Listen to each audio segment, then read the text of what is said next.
Welcome, Chicago alumni and friends. This event, yay! This event took over a year to come together, so it's a very special treat. There's Bill Browder. Bill Browder is the founder and CEO of Hermitage Capital. He is the author of Red Notice and the primary catalyst for the legislation of the Magnitsky Act. He is also a University of Chicago undergraduate alumni. Yay! Please join me in welcoming Bill Browder.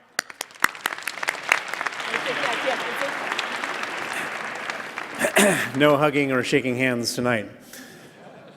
Now I know what it's like to be a priest. But thank you for the introduction, and thank you for the invitation, and thank you all for coming tonight. I'm really delighted to be here.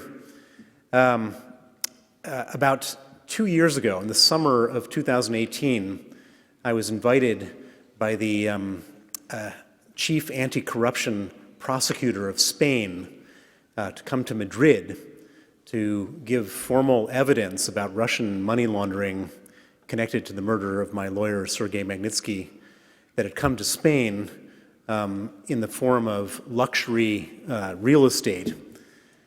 So I arrived in Spain on the 29th of May and to Madrid. I checked into a hotel in downtown Madrid. I was given a very glorious upgrade to the best suite of the hotel, which I was really excited about. And my meeting with the prosecutor was scheduled for 11 a.m. the next morning. And at about 9:30 in the morning, I got myself together, opened the door of my hotel room to go down to breakfast, and standing outside the door was the manager of the hotel, the guy who had given me the big upgrade. And standing behind him were two uniformed Spanish police officers. And he said very kind of meekly, and he was sort of embarrassed. He said, "Mr. Browder, I'm sorry to trouble you, but these gentlemen need to see your identification." So I handed over my passport to one of them. He took the passport, compared it to a piece of paper that he was holding in his hand, and he said, "You're under arrest." And I said, "What for?" And he said, "Interpol, Russia."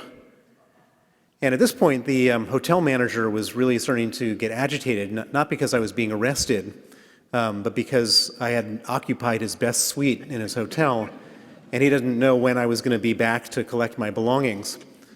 And so he then started vigorously negotiating with the police officers to allow me a couple of minutes to pack up my stuff.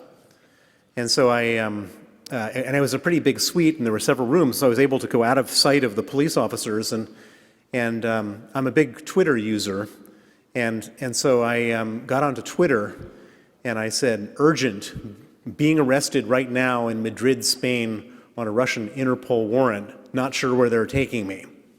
So I wrote that down on Twitter, pressed send, quickly packed my bags, went down to the lobby, paid for my room. And then they shoved me into the back of the police car, and it was a real proper Spanish police car. There was no, couldn't roll down the windows, couldn't open the doors, thick plexiglass between me and the officers. And I started to think, I wonder if people believe my tweet, because it could have been a joke, someone could have hacked my account. There's no way that anyone could know that. And it was really important to me that everybody in the world knew I was being arrested. And these police officers had been kind of unprofessional. They hadn't patted me down, they hadn't confiscated my phones, they hadn't handcuffed me. And so I decided to take a little risk, and so I took my phone out of my pocket, and I kind of went like this and took a picture of the back of their heads with all the police paraphernalia. And then I wrote another tweet which said, "In the back of the police car going to the station." And so to the extent that anybody had any doubts that I was being arrested, they didn't anymore when they saw that picture. And immediately my phone started lighting up, and it was on silent, but it started lighting up with news alerts from the Wall Street Journal, the New York Times, etc. Bill Browder being arrested in Madrid on a Russian warrant. And And then my phone started ringing, and it wasn't ringing, physically ringing, it was just, it was just people were calling in, and I wasn't going to take any of the calls. It was mostly journalists calling me up. But at a certain point, I saw that one of the calls was coming from my Spanish lawyer, and he was definitely someone I did want to speak to at that moment since I was being arrested. And so I kind of leaned down to hoping that they wouldn't see me, to say, I'm being arrested right now. And at that point, they did see me. They swerved the car over to the side of the road. They jumped out. They grabbed me. They patted me down. They took my phones away. They started scolding me. "You're under arrest. You can't do that." And then off we went to the police station. And so we arrived at the police station, and this was like a big deal. I mean, it's not often that they catch an international fugitive at this police station in central Madrid.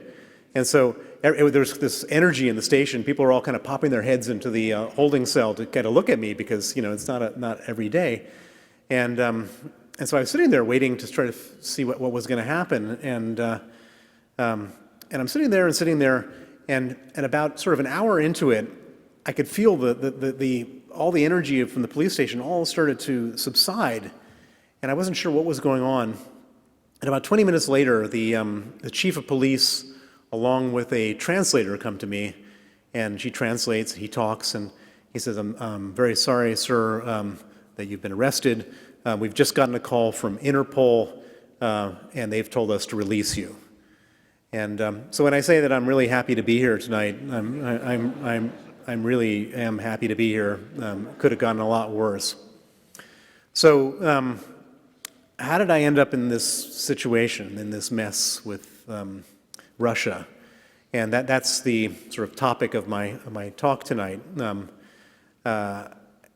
It's not a usual situation to be such an enemy of the Russian state. It's not a normal thing for an American to be that way. I come from an unusual family background. My grandfather was a labor union organizer from Wichita, Kansas. And he was so good at organizing the union in the 1920s that he was spotted by the communists.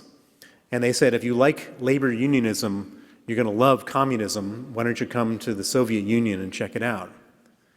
And so my grandfather, Earl Browder, in 1927 moved to Moscow, and he did what most young, red-blooded American single men do when they get to Russia. He found a Russian girl who became my grandmother. My father was born there along with one of my uncles.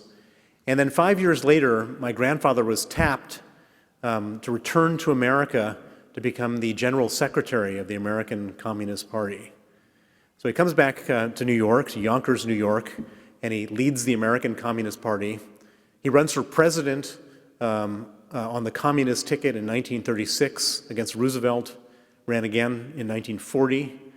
He was imprisoned by Roosevelt in 1941, pardoned in 1942, and then he was expelled from the Communist Party in 1945 for being too much of a capitalist. But that didn't stop him from being viciously persecuted during the McCarthy era in the 1950s. So this is my family legacy. I was born in 1964. I'm 55 years old. And when I was going through my teenage rebellion in the 1970s, I was trying to figure out a good way of rebelling from this family of communists. And I tried several things. I grew my hair long. You can't tell now. But it grew into an afro. And strangely, that didn't upset my family. I followed the Grateful Dead around the country for 3 months.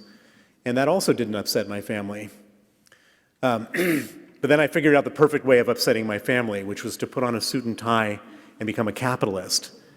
And that really upset my family. So I became a capitalist.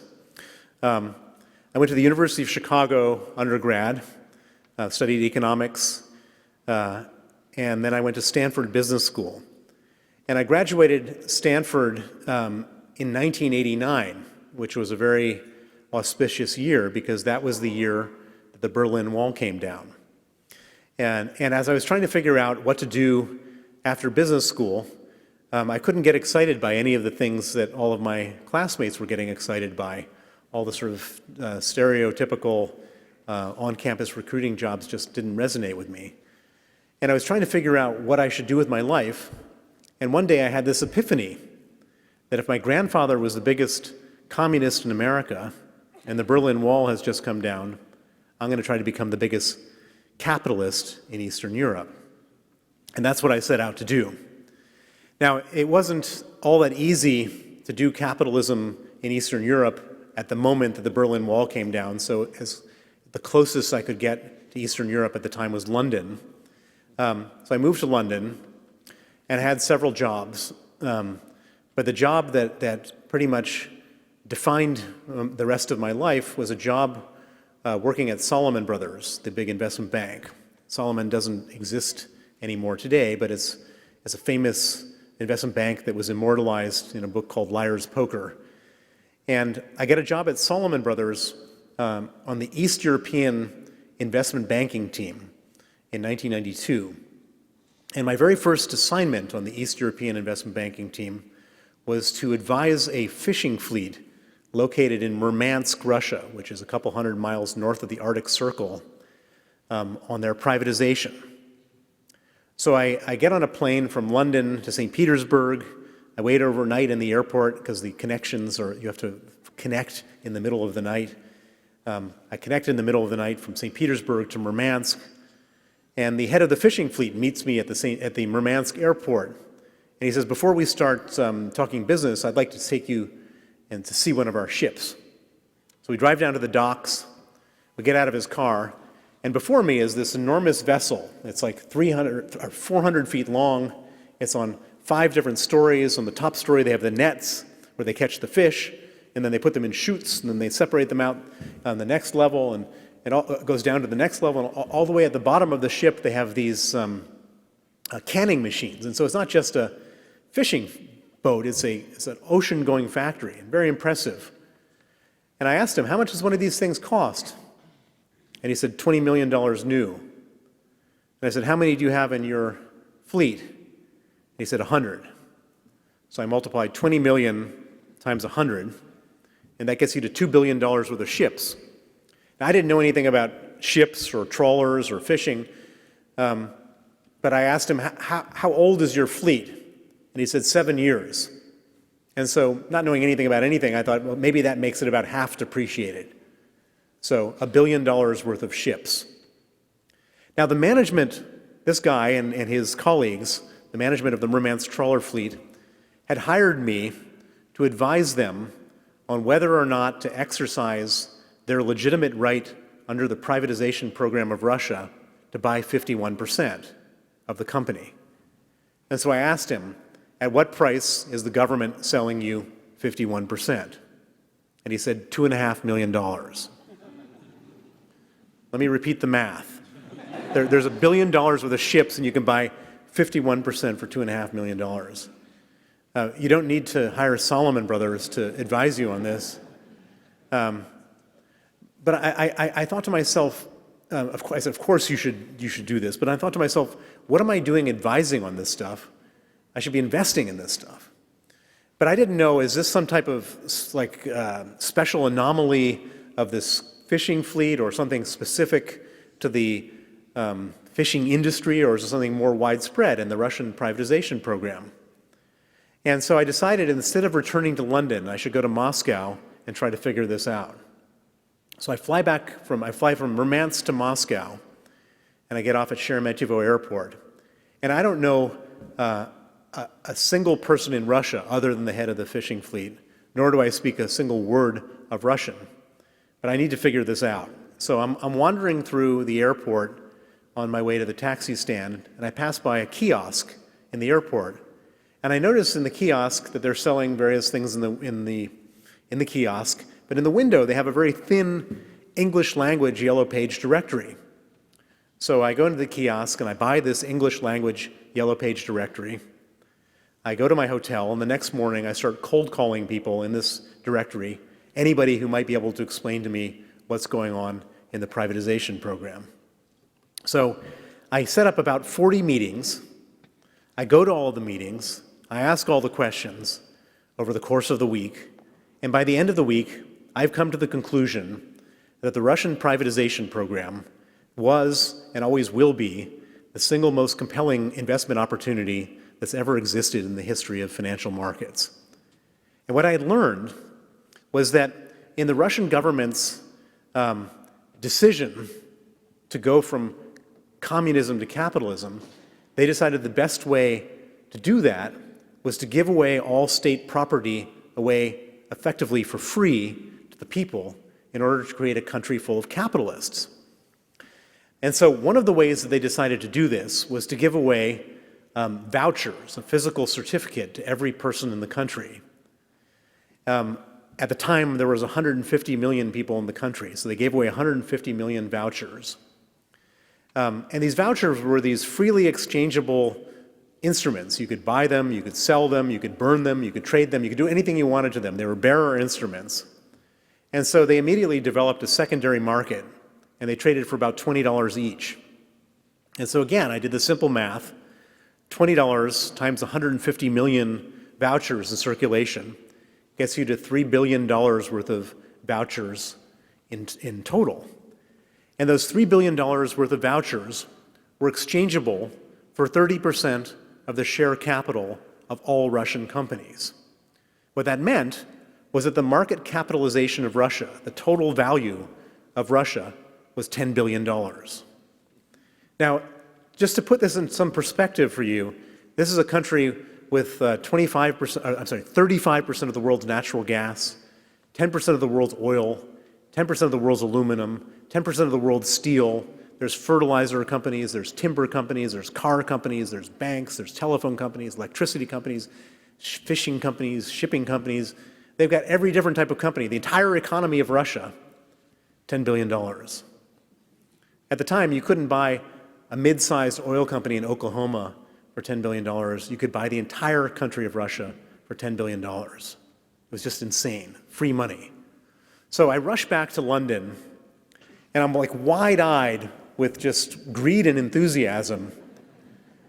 And I go into Salomon Brothers, and I like corner the first person I meet in the investment bank, and I say, listen, we've got to stop everything else we're doing and invest all of our money in Russia. And like, if you did that today, people would think you're crazy. They looked even crazier back then. And so I didn't even have a chance to explain the math because the guy I cornered just like shut down and just wanted to get away from me. And I didn't have I didn't have very good sort of organizational political skills. And so when one person said no, I just like went to another person. And we got to stop everything else we're doing and invest in Russia. Well, same reaction. By the time I was done, I'd completely and absolutely discredited myself in the entire firm of Salomon Brothers. The young guys who I hung out with to have lunches and drinks after work stopped inviting me to lunches and drinks because nobody wanted to be seen with this crazy guy who only could talk about investing in Russia. And Salomon Brothers was an incredibly dog-eat-dog firm. If you weren't earning for the firm 5 times what they were paying you, you were fired. And I wasn't earning for the firm anywhere near 5 times what they were paying me. And so, and not only that, but I was this crazy guy talking about Russia. And so I was sure to be fired soon.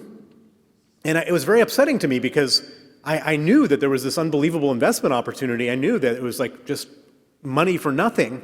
But not only was I not going to be able to take advantage of this investment opportunity, but I was going to have to go and find any job I could get just to pay my rent. And so I was getting more and more upset and demoralized because I was just on the cusp of something great and I was about to get sort of shunted out into oblivion. And one day, my phone rings, and it's a very senior partner from the New York office of Salomon Brothers. And he says, Bill, I hear you're having some career difficulties. And I said, yeah. And he said, however, I also hear that you might have something interesting to say about Russia. Can you come to New York and explain to me what's going on? And I said, yes, of course. And so I scheduled an appointment for the following Friday. I stay up 3 nights in a row putting together the most compelling PowerPoint presentation I could think of to explain what was going on in Russia. I rehearse it in front of my mirror in London. I whisper it to myself over and over again on the airplane going into New York. I rehearse it again in the hotel room. And then I go into the office, Salomon Brothers' office in New York. I sit down with him in a conference room, and I start taking him through the presentation. And I'm going through the slides, and I've done this over and over in my mind before this thing. I had it all perfectly pitched.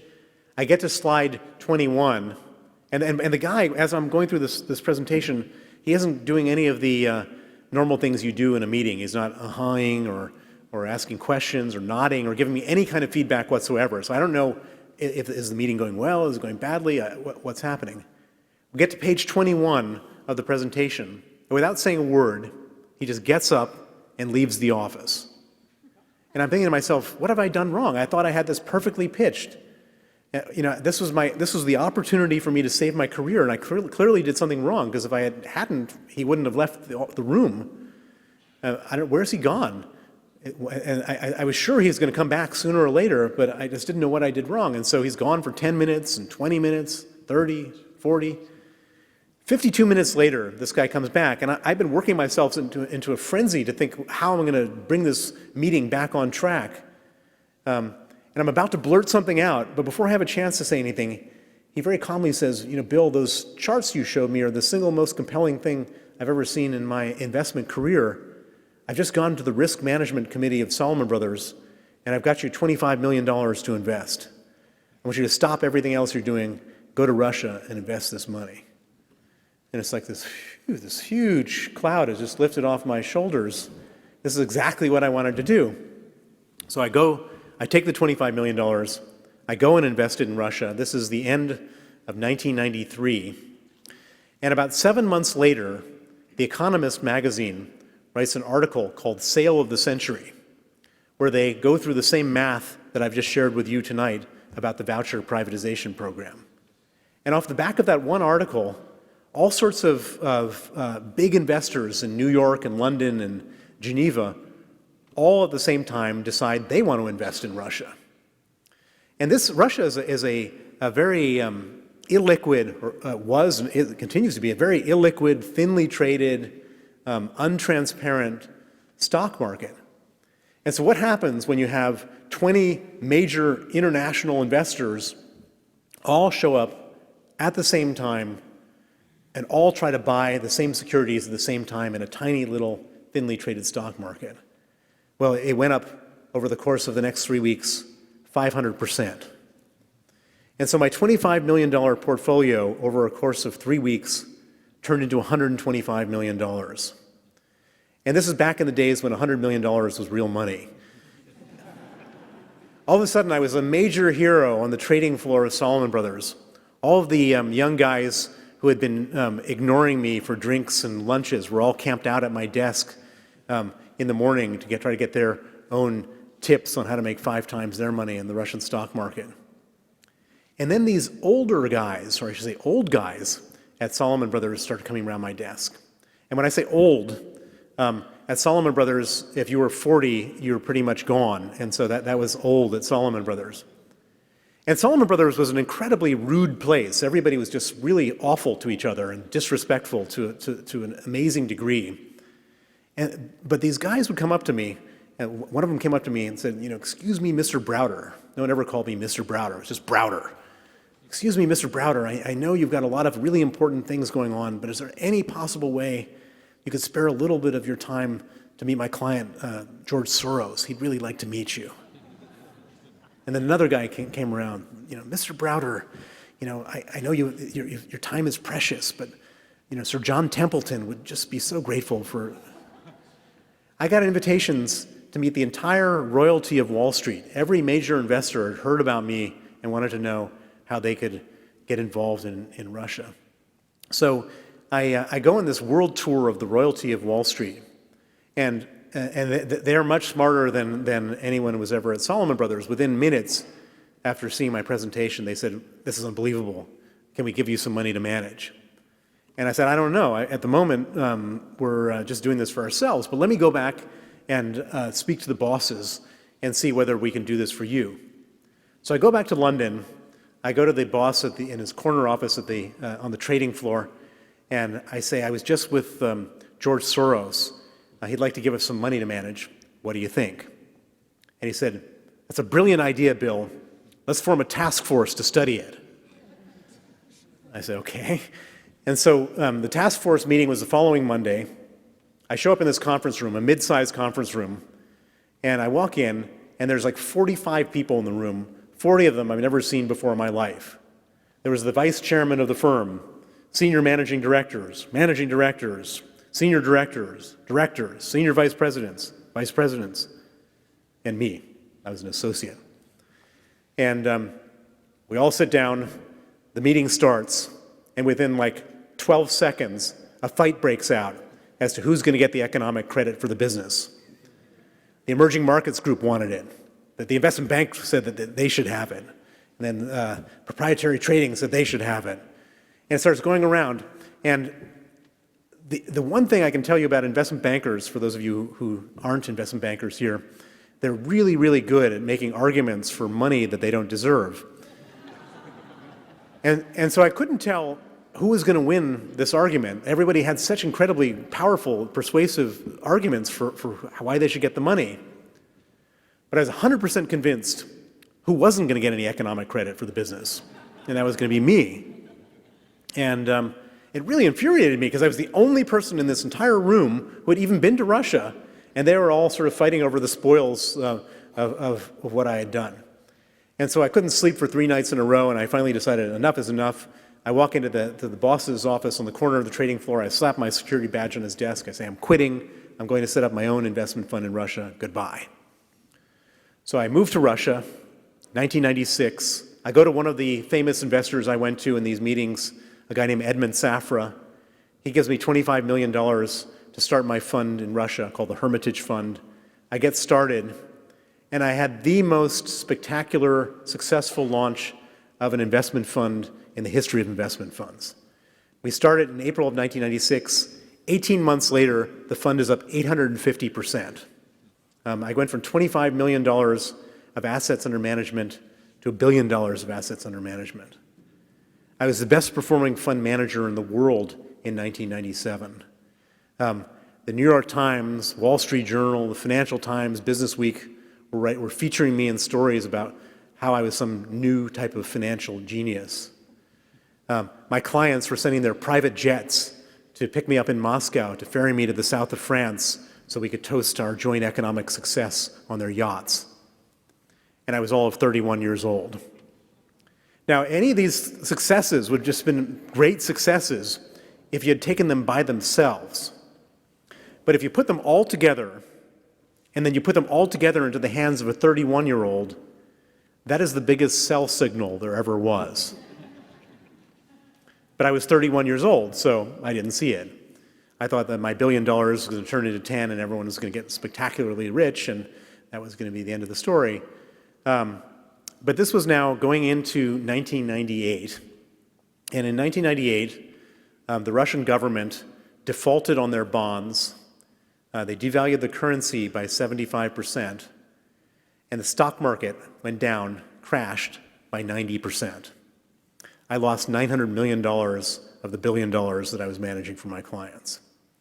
And this was, it was glorious on the way up. It was 10 times more horrifying on the way down.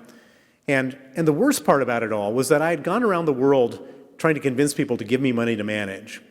And I would say that out of every 20 meetings, 19 people would say no.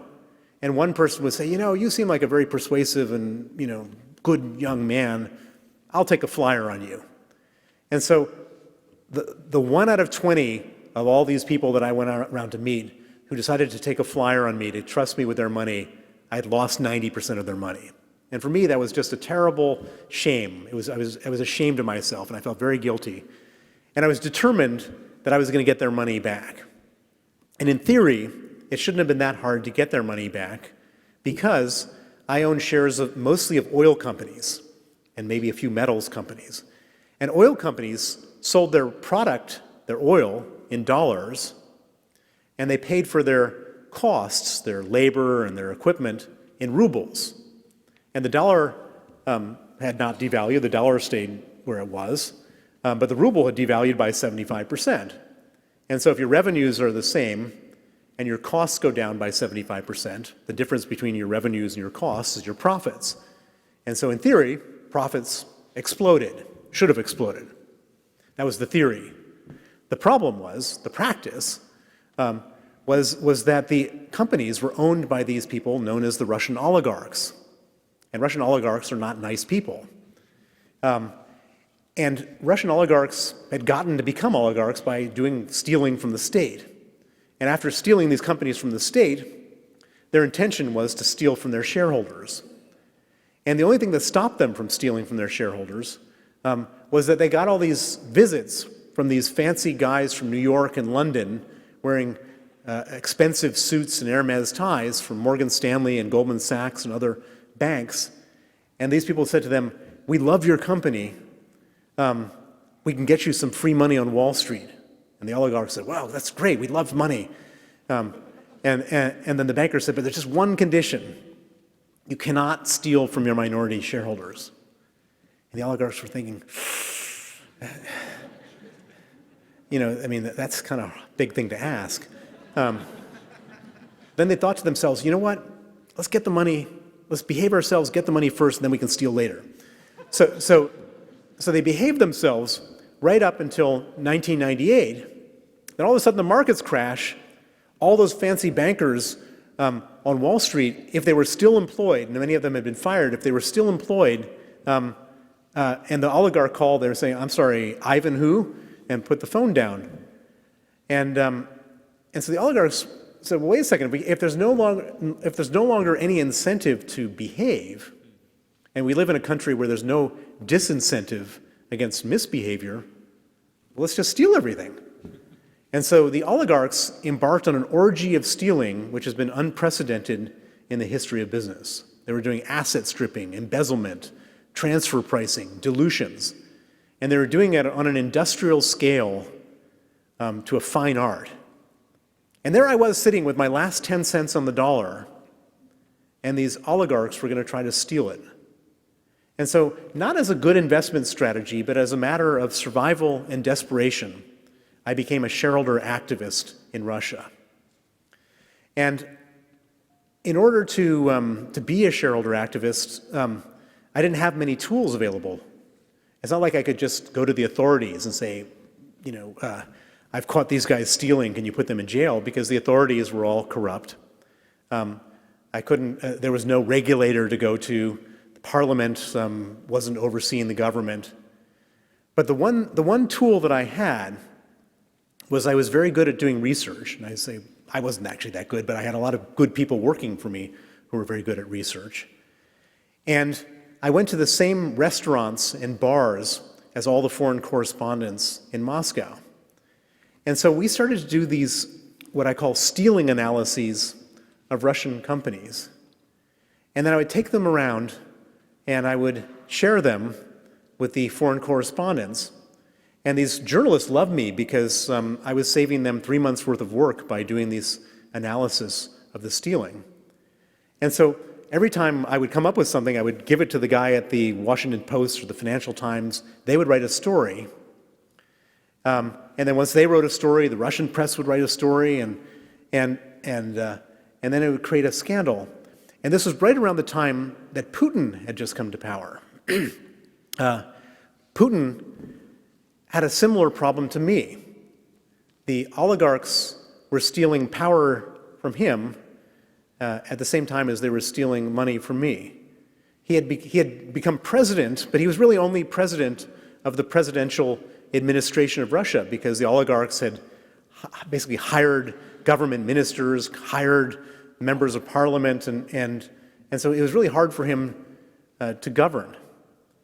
And so every time I would put one of these scandals out there, Vladimir Putin would step in, and he would use the state's shares to fire people.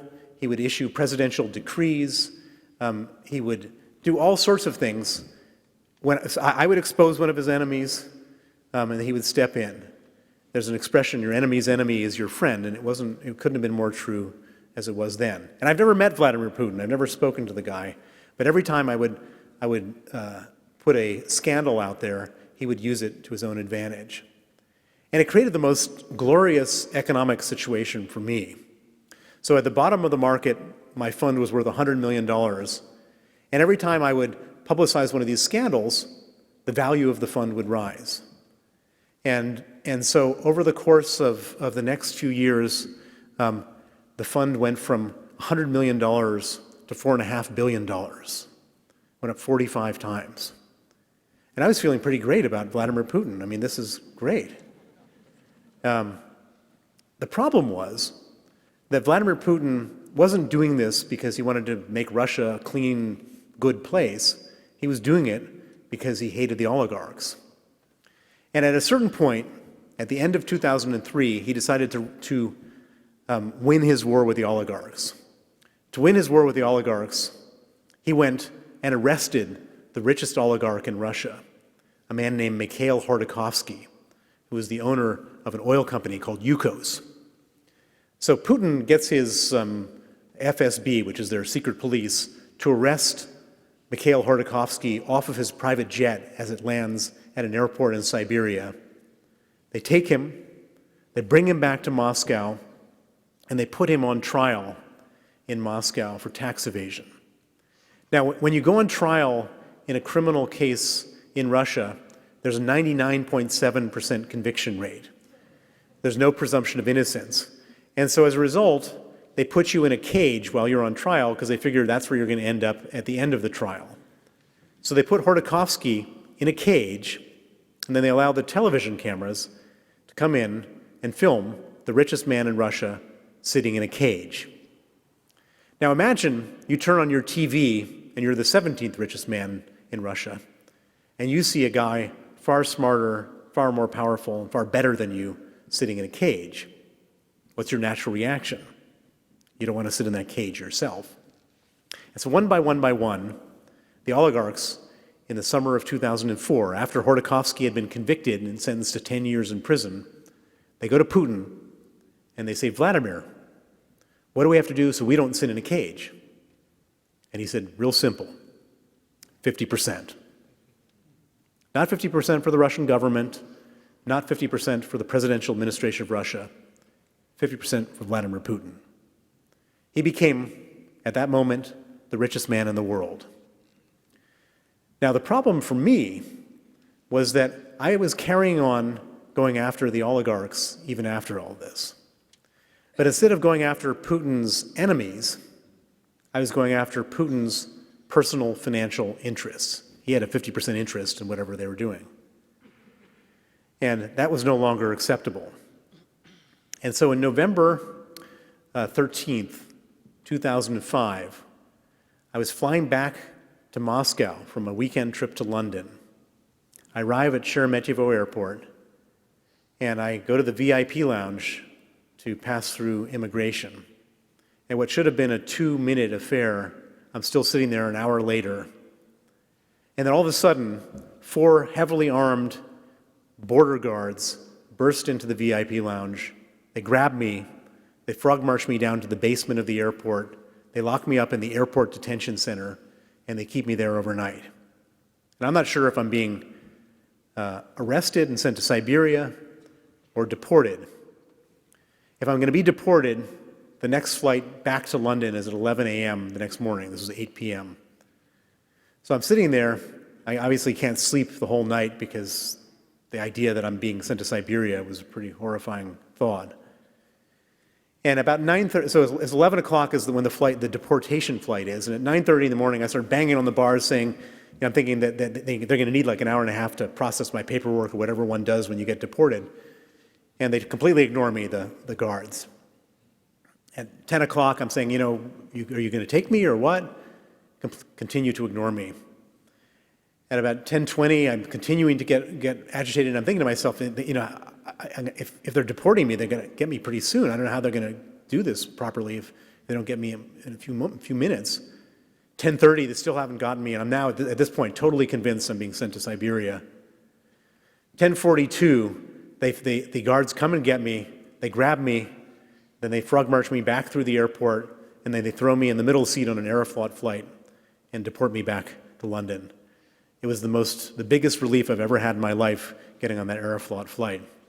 It was like that moment in Argo when they take off from Tehran airport. So they deport me back to London, and I get back, and it's a pretty terrible thing to be the largest foreign investor in Russia and not be allowed into the country. And so I try to figure out why they've deported me. And so we contact the foreign ministry and we get back a letter saying that I've been deported because they've declared me a threat to national security. I'm thinking to myself, okay, this is not good, but it's hardly a very serious sanction. If the Russians really want to do bad stuff to me, they could do a lot more, and they tend to do a lot more when they go after people. They tend to go after people with extreme prejudice. And so I think to myself, what could they do? Well, there's two things they could do. They could arrest my people. I have a bunch of employees and their family members there. Or they could seize all of my assets. And so I evacuate my entire staff, and I get everybody out and their dependents, and then I quickly and quietly sell every last security we have in Russia. And we got all of our money out. And I'm hugely relieved. My people are safe, our money is safe, time to move on to other things. I set up a new fund to invest in other parts of the world. I start to forget about Russia. But while I'm trying to forget about Russia, they're just about to get started with me. On June 4th, 2007, 18 months after I was expelled from Russia, 25 police officers raided my office in Moscow. And that was the only thing I kept in Russia, by the way, was my office. I prepaid the rent, and I thought, if this storm ever blows over, I can go back and start up again. The only person in my office was a lone secretary. So 25 officers raided my office in Moscow. 25 more officers raided the office of an American law firm that I used in Moscow, where we kept all of our corporate documents, all the stamps, seals, and certificates for our investment holding companies, the companies through which we had invested in Russia, which were now empty because I'd sold everything. The police raided my law firm's office, and they're specifically searching for these corporate documents. They found them at the law firm's office. They seized the documents. And the next thing we know, we no longer own our empty investment holding companies. Using the documents seized by the police, they had been fraudulently re-registered out of our name into the name of a man who had been convicted of murder, let out of jail early by the police, presumably to put his name on these documents. Now, when I learned about this, I'm terrified, not because there's any economic consequence, because our money is safe, but I'm terrified that if the police are working with murderers to steal our companies, God knows what else they'll do. One day I'll be traveling through Frankfurt Airport and I'll be arrested on a Russian warrant. And so for legal reasons, not for financial reasons, I go out and try to find the smartest lawyer I can find in Russia to help me figure out what's going on and try to turn the situation around. The smartest lawyer I knew in Russia was a young man named Sergei Magnitsky. Sergei was 35 years old. He worked for the American law firm that was raided. And I hire Sergei and I say, please help me figure out what's going on here and then help me stop it. Sergei goes out, investigates, and comes back a few months later and says, I figured it all out. There were two parts of their scheme. The first part was they wanted to steal all of your money. But when they went to the banks and the custodians to look for your money, they discovered it wasn't there because you sold everything before they got to you. And he said, that's good. He said, however, there was a second part to the scam. And the second part was that when after I'd been expelled and when we sold everything, we had a huge profit. We had $1 billion of profit. And on that huge profit, we paid $230 million of capital gains tax. And what Sergei had figured out was that the people, this group of people who had stolen the companies, took the companies to the tax office, and they said there was a mistake made in the previous year's tax filing. These companies didn't earn $1 billion, they earned zero. They came up with a convoluted way of explaining this. Therefore, the $230 million of taxes that was paid in the previous year was paid in error, and we'd like that money back. So they applied for a $230 million tax refund on December 23rd, 2007, 2 days before Christmas. It was the largest tax refund in the history of Russia. They applied for it on the 23rd of December, and it was approved and paid out the next day. The largest tax refund in the history of Russia. Now, Sergei and I were absolutely gobsmacked by this, because this is not something that Putin would have approved. He would have easily approved stealing our money. But this was the Russian government's money being stolen by Russian government officials. And we figured this must be a rogue operation. There's no way they could have allowed this, that he would have allowed this to happen. And so we figured if we just brought this to the attention to the highest level in Russia, then the good guys would get the bad guys. And so we wrote criminal complaints to the head of each law enforcement agency in Russia. I went to the TV, radio, newspapers to tell the whole story. And Sergei went to the Russian State Investigative Committee, which is their version of the FBI, to give sworn testimony against the police officers who seized the documents that were used in the fraud. And then we sat back and waited for the good guys to get the bad guys. Well, it turns out that in Putin's government, there are no good guys. 5 weeks after Sergei testified against the corrupt officials who seized the documents used in the fraud, those same officers came to his home on the 24th of November 2008, arrested Sergei, put him in pretrial detention, where he was then tortured to get him to withdraw his testimony. They put him in cells with 14 inmates and 8 beds and left the lights on 24 hours a day to impose sleep deprivation. They put him in cells with no heat and no window panes in December in Moscow, so he nearly froze to death. They put him in cells with no toilet, just a hole in the floor where the sewage would bubble up. They'd move him from cell to cell to cell in the middle of the night. And the purpose of all this was to get him to withdraw his testimony against the corrupt police officers. And they wanted to get him to sign a false confession, to say that he stole the $230 million, and he did so on my instruction. And they figure, here's a guy who wears a blue suit and a red tie in a fancy American law firm and buys his Starbucks in the morning. Throw him in a terrible hellhole like this, and within a week he'll buckle. Well, they totally didn't know Sergei Magnitsky. Sergei Magnitsky was a man of incredible principle and integrity. And for Sergei, the idea of perjuring himself and bearing false witness was more awful, or would have been more awful and more painful than the physical pain they were subjecting him to. And so he refused. And they weren't used to this. Everybody buckles. And they figured particularly, some lawyer, but he didn't. And so they continued to ratchet up the pressure, ratchet up the torture. And after about 6 months of this, Sergei's health started to deteriorate. He started getting terrible pains in his stomach. He ended up losing 40 pounds.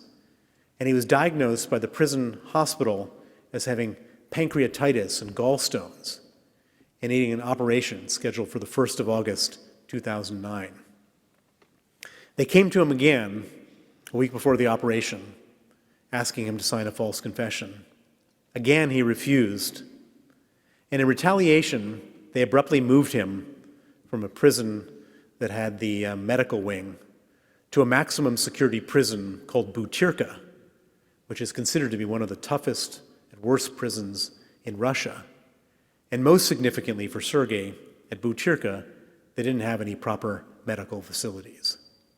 They move him to Butyrka. His health completely breaks down. He goes into a terrible downward spiral. He's in constant, agonizing, ear-piercing pain. He and his lawyers write desperate requests for medical attention to every different branch of the criminal justice system. Every different branch of the criminal justice system either ignores or denies in writing his requests for medical attention. After a few more weeks of this, the situation gets so bad that on November 16th, 2009, Sergei Magnitsky goes into critical condition. On that night, the Butyrka authorities don't want to have responsibility for him anymore. And so they put him in an ambulance to send him to a different prison facility that has an emergency room.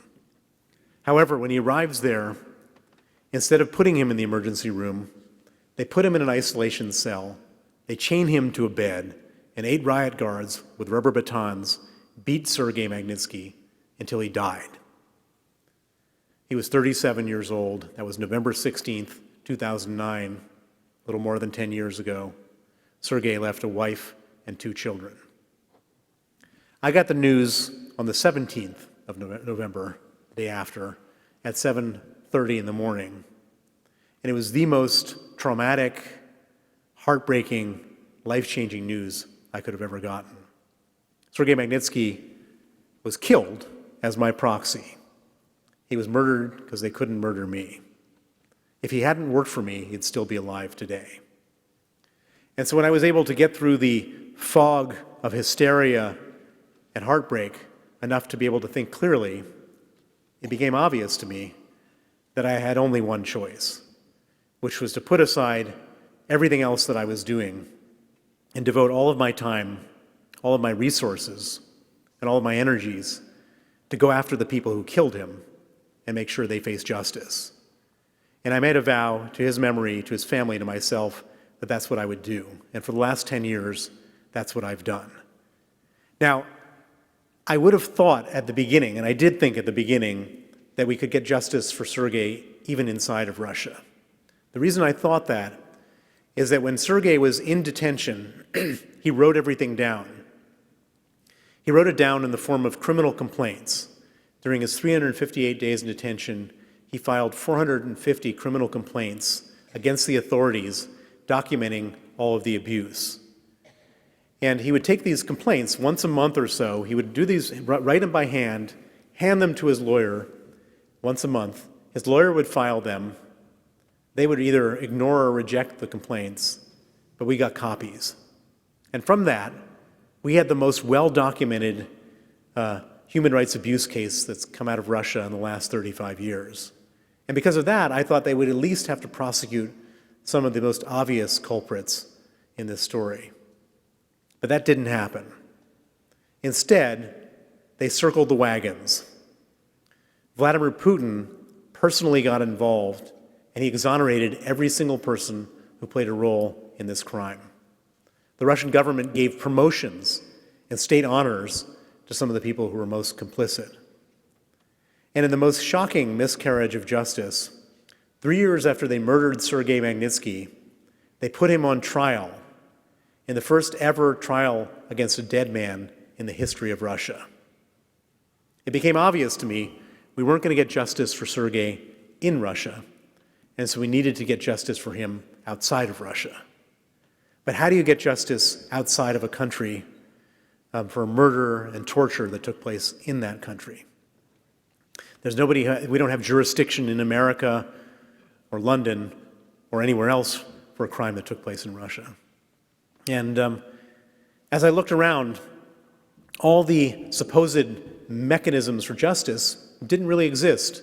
There's a place called the European Court for Human Rights, and you can go there if you've had a terrible thing like this happen to you.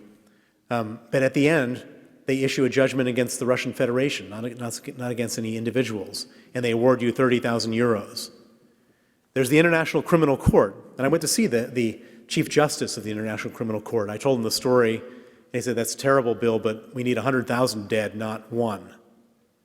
And so I eventually learned that there were no mechanisms for international justice that exist. And I couldn't live with myself if I let this go. And so I said, if there's no mechanisms that exist, then we need to create a mechanism. And I looked at this crime, and I said, this crime was a crime to steal $230 million. And the people who killed Sergei did it to cover up the $230 million. And they don't keep that $230 million in Russia, because as easily as they stole it, it can be stolen from them. They keep this money in the West. And so I said to myself, let's try to freeze that money in the West and not let them travel to the West. And so I went to Washington in the spring of 2010, and I met a Democratic senator from Maryland named Benjamin Cardin, and I met a Republican senator from Arizona, John McCain, and I told them the story that I've just shared with you tonight. And I said, can we ban the visas and freeze the assets of the people who killed Sergei Magnitsky? And they said yes. And that became the Magnitsky Act. And they launched it in October of 2010. And the moment that they launched it, their phones started lighting up from other victims in Russia. And these people said, my husband was killed in Russia. Can you sanction the people who killed my husband, my brother, my sister, my aunt? And after about a dozen of these calls, these senators realized they were onto something much bigger than just Sergei Magnitsky. That they had effectively found what everybody described to them as the Achilles heel of the Putin regime. And so they added 65 words to the law to not only go after the people who killed Sergei Magnitsky, but to sanction all other gross human rights abusers in Russia. They added those words to the law, and then all of a sudden, every other victim started fanning out across Capitol Hill, sharing their stories with members of the Senate and the House of Representatives. And in November of 2012, it went for a vote in the Senate, and it passed 92-4. It went to the House of Representatives. It passed with 89%. And on December 14th, 2012, President Obama signed the Magnitsky Act into law. Vladimir Putin went out of his mind. Vladimir Putin, this hits the Achilles heel of his whole regime. All the money that he has is being held by oligarch trustees in Western banks, and now it's potentially at risk of being seized and frozen. And for Vladimir Putin, he's a guy who he values money more than human life, and so the idea that his money is now at risk just made him crazy. And so in response to the Magnitsky Act passing, in direct response, he bans the adoption of Russian orphans by American families. And just to give you some sense for how evil this is, they don't put the healthy orphans up for adoption. They put the sick ones up, the ones with Down syndrome, with HIV, with spina bifida, with fetal alcohol syndrome. And Americans came in the thousands and adopted these sick children and brought them back to America and nursed them to health. And by him banning the adoption of these orphans, he was sentencing them to life in Russian orphanages where they didn't have the facilities to nurse them to health, and oftentimes these orphans would die. So he was effectively sentencing his own orphans to death in order to make a point to protect his own corrupt officials. Vladimir Putin made it his single largest foreign policy priority to repeal the Magnitsky Act.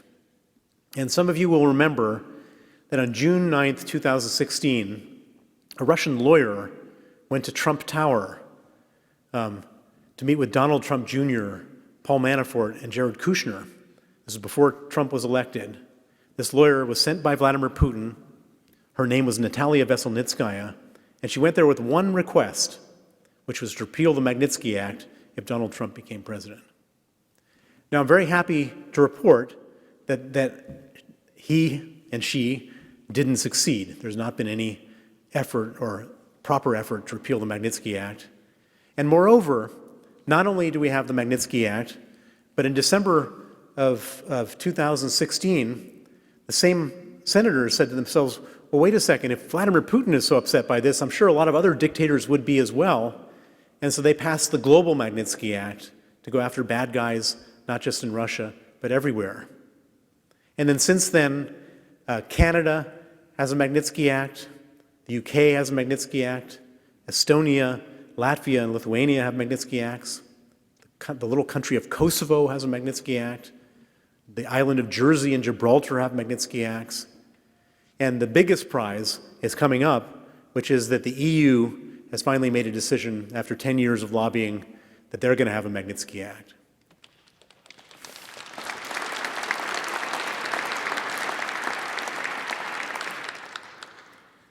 Now, I'll never be able to lift the burden of guilt that sits on my shoulders every day about the death of Sergei Magnitsky. He was a young man who should have had all his life ahead of him, and he didn't. But I have given him a legacy, and his legacy is that a lot of bad people in the world may choose not to do terrible things in the future because they're afraid of having themselves sanctioned and having their assets frozen and not being able to travel. And if his death can save some lives because of that, then it hasn't been a totally meaningless death, and he will have a legacy forever. Thank you very much.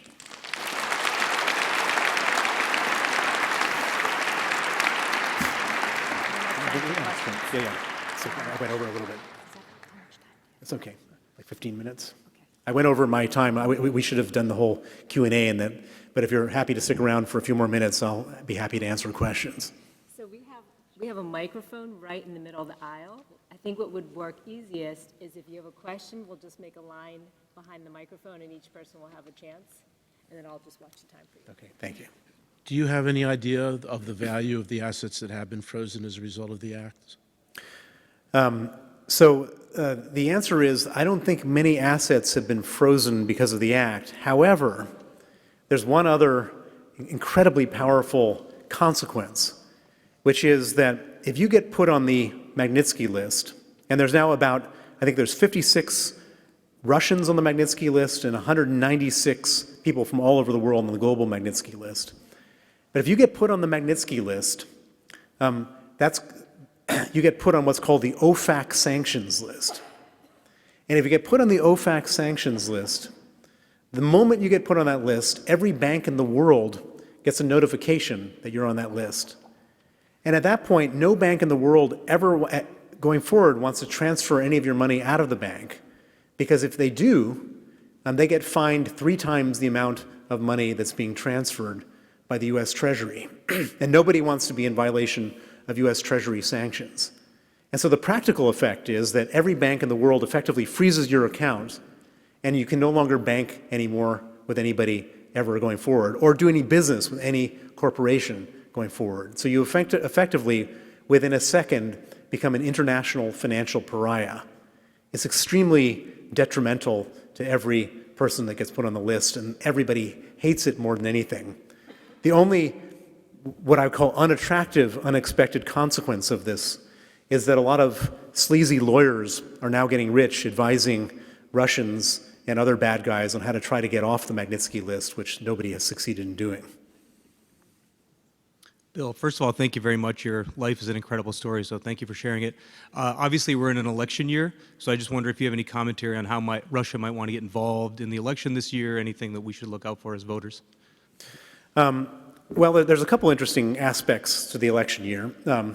On the Democratic side, of the 4 people who voted against the Magnitsky Act, one of them was Bernie Sanders.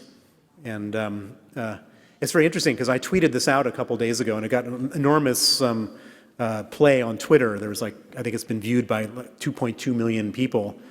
And the interesting thing was that the first reaction from the first sort of genuine reaction from people on Twitter was one of 2 things, like, what a jerk, or I'm a Bernie supporter, I don't understand this, he should explain why he did it.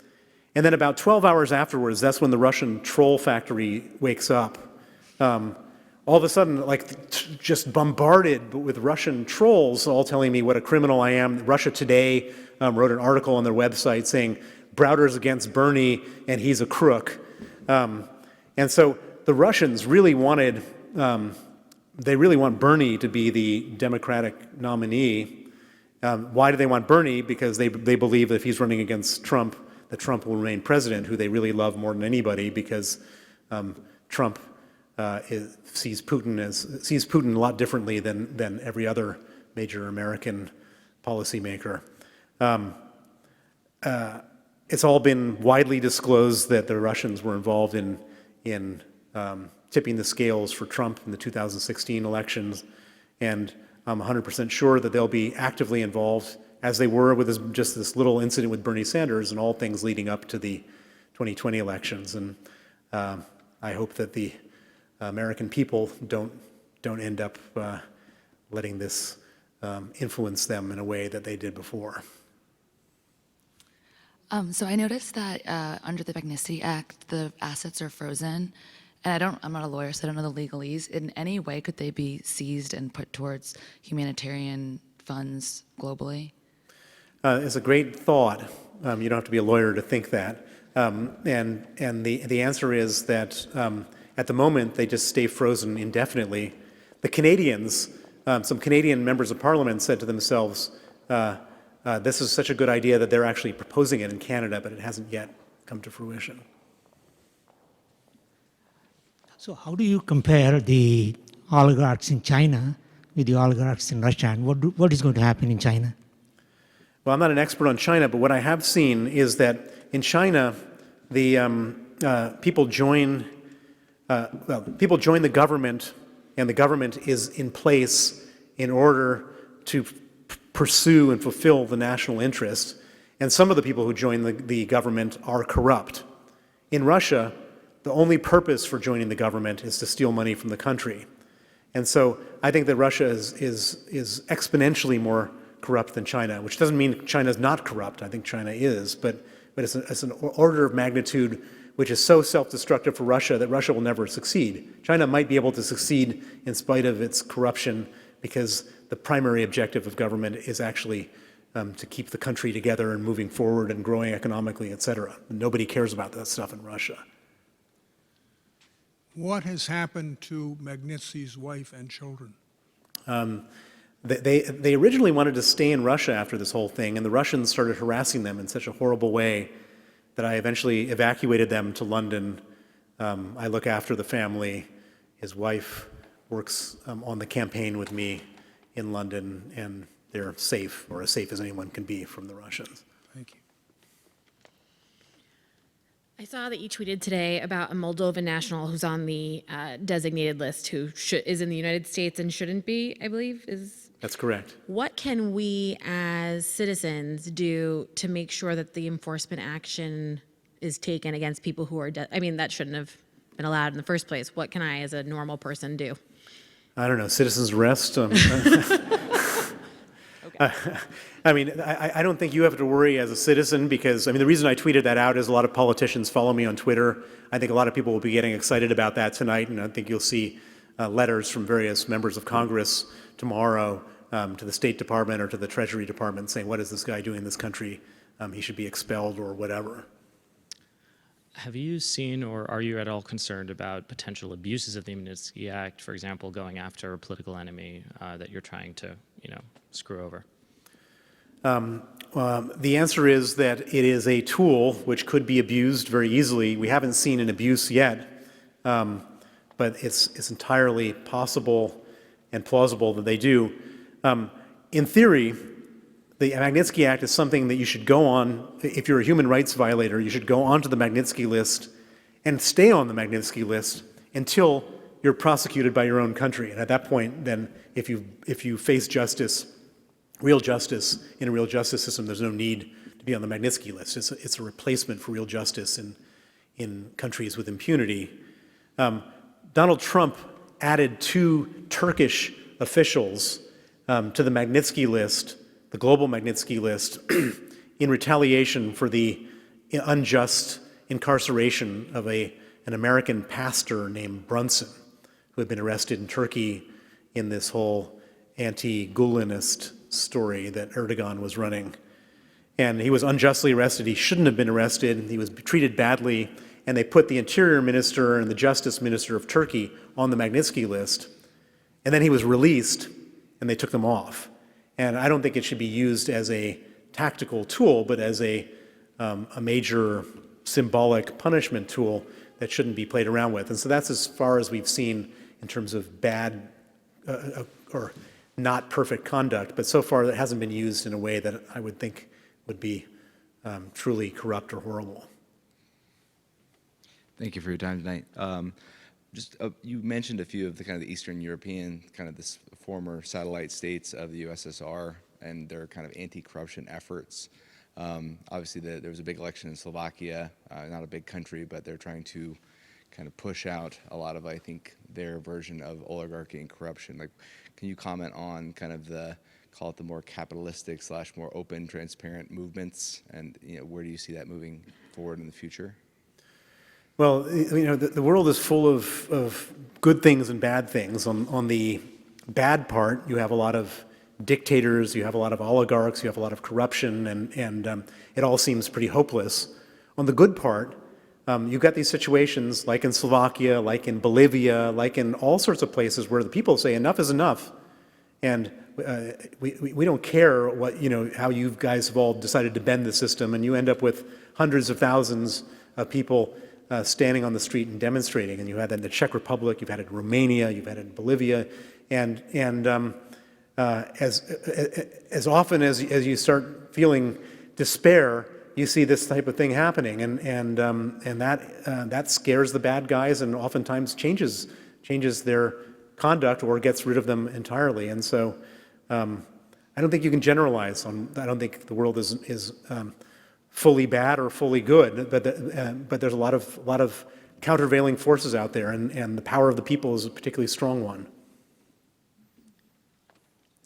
I want to tell you that I read your book in about 2 sittings, and I haven't read a fiction book since. The book I'd like to read, which I know that you can't write, is I am very curious about all of the steps that you have to take to ensure your own personal safety. So I was wondering if you would tell us whatever you feel comfortable telling us about that. Well, I don't usually announce all of my safety protocols in front of public audiences, but I will tell you is that there's another book coming up. I just announced it a couple days ago, which is a sequel to my book, Red Notice. It's called Freezing Order. It'll be coming out in the fall of next year. I'm about halfway done writing it. And it's all about the time from when the Magnitsky Act passed until now. And it's equally dramatic, in some cases more dramatic, and it goes into all sorts of stories. It starts with that whole story about Madrid that I've just shared with you tonight, and goes through the Trump Tower meeting, and in the Helsinki summit between Trump and Putin, Putin asked to have me handed over, and there's all sorts of other great stuff in between. So you hopefully will learn a little bit more about all of my stuff from that book if you decide to pick it up next time. When one day Putin leaves office, do you think it's probable or possible that this culture of corruption will change, or is it too entrenched at this point? Well, I think it all depends on how Putin leaves office. I mean, first of all, he's not planning on leaving office. Many of you will know there was a recent initiative to change the constitution of Russia. So the power of the presidency is no longer the most powerful job. They're creating something called the State Council, which will put all the powers of the presidency in that body, and Putin will become head of that State Council. Putin's got to stay in power until he dies. Hopefully, in his mind, from his perspective, he'd like to die an old man of natural causes. The only way that there can be a major change in the political and criminal culture of Russia is if there is a revolution in Russia, like they had in Ukraine or in the Arab countries, the Arab Spring. And Putin has been very scared about that, and has taken precautions like no other head of state has ever taken. He set up a special presidential guard service. And the Presidential Guard Service doesn't have just 1,000 employees or 5,000 employees or even 10,000 employees. The Presidential Guard Service of Russia has 500,000 employees.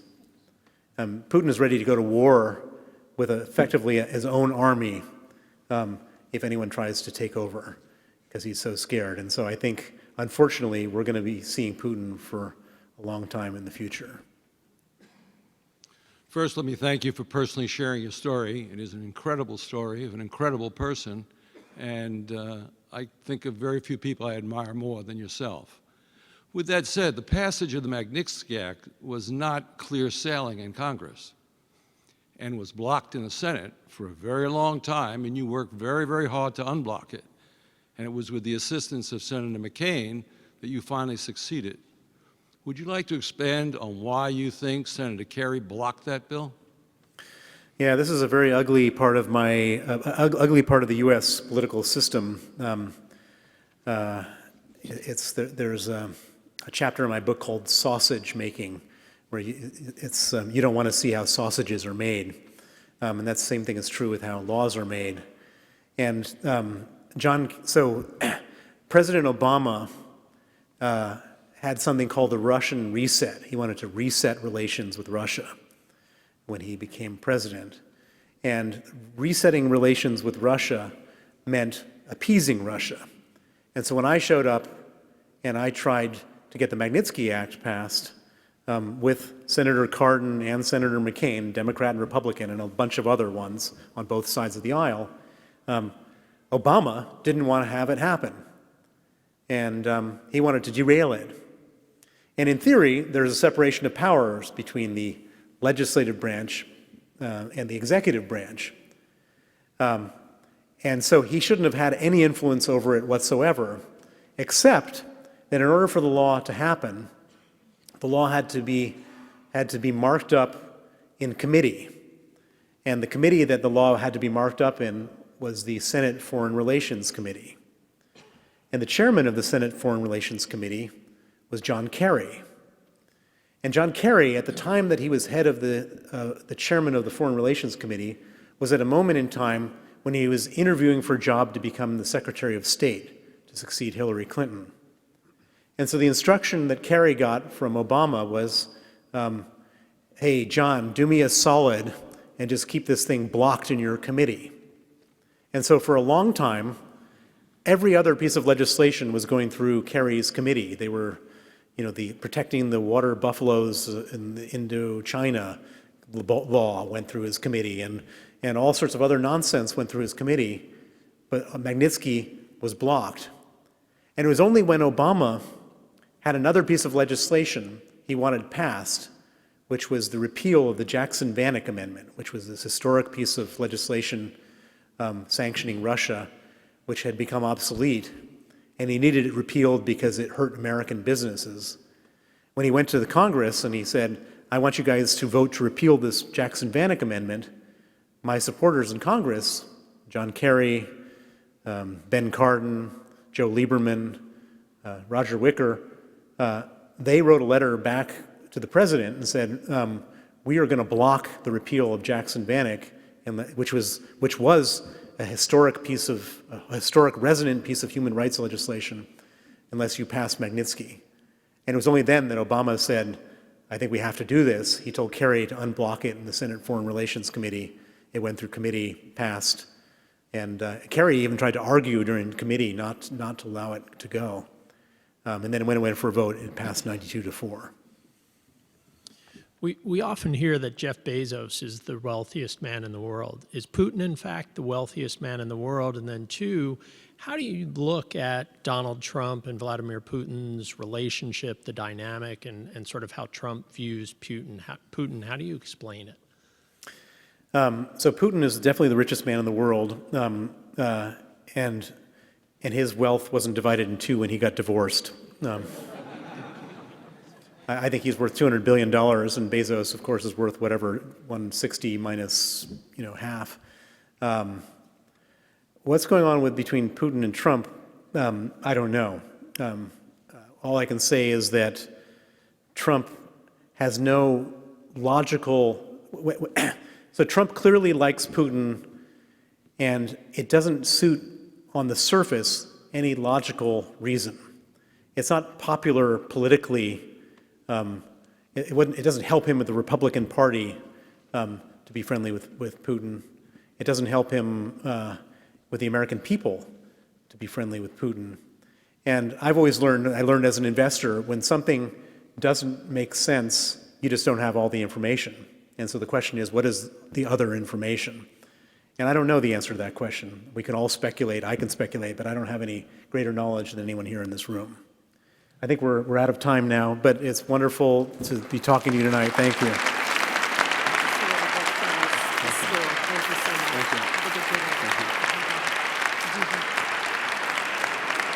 Thank you all for coming. We have a lot of great events in March, and if you want to look it up on your name tag, you can find the address of our social media or sign up for the newsletter. And I hope you have a lovely evening.